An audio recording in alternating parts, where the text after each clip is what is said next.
Welcome back to my YouTube channel. मेरा नाम है तनिष्का और आज मैं जाने वाली हूँ जयमला कृषी पर्यटन मोराची चिंचोली इथे। या व्हिडिओमध्ये मी कॅप्चर करणार आहे तिथले water slides, fee, timing, quality, food quantity and all. तर मोराची चिंचोली इथे जाण्यासाठी आम्ही आमच्या घरापासून निघालो होतो 9 वाजता आणि आम्ही इथे पोहोचलो आहोत 9:30 वाजता। म्हणजेच आमच्या घरापासून इथे यायला अर्धा तास लागतो। जे मोठ्यांचे तिकीट होते ते होते 750 आणि चिल्ड्रनसाठी 500 रुपये। तिकीट काढल्यानंतर ते आपल्याला असे काही प्रकारे बँड देतात जे की आपल्याला हाताला बांधायचे असतात। बरेच लोक इथे ट्रिपला आले होते एन्जॉय करण्यासाठी आणि आम्ही फक्त 3 जण आलो होतो। आम्हाला नाश्त्यासाठी भेटले होते मिसळ जे की इन्क्लूड होतं फीमध्येच। नंतर इथे एक छोटीशी रूम बनवलेली होती स्पेसशिप टाईप, त्याच्या सायन्सचं सांगितलेलं। नंतर एक गडकिल्ल्यांची रूम होती ज्याच्यामध्ये सगळे गडकिल्ले होते। आम्ही गेलो होतो। नंतर मग मिनी ॲडव्हेंचर पार्क येते, तिथं काय नाही झोका होता, काही असे ह्या प्रकारे ॲक्टिव्हिटीज होते।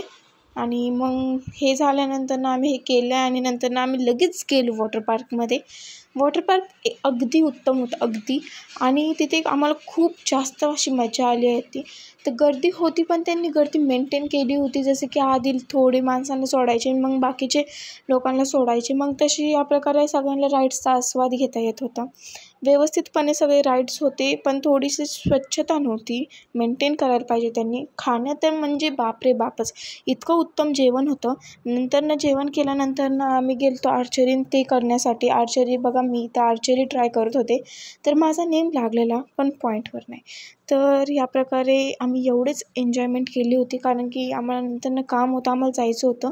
तर अजून काही बरेच ॲक्टिव्हिटीज होते जसे की मोर बघणे, अजून पक्ष्यांचं संग्रहालय होतं ते आम्ही बघितलेलं पण मी व्हिडिओचा शॉर्ट काढायचा विसरून गेले। मोराचं संग्रहालय होतं, मोर होतं, मोरांचे संग्रहालय होते, परत घोडा आणि ते सगळं काय काय होतं। नंतर आम्ही निघालेलो घरी जाण्यासाठी, कारण की आम्हाला परत बाहेर जायचं होतं जसं की मी तुम्हाला सांगितलं। तुम्हाला जर आजचा व्लॉग आवडला असेल तर लाईक करा।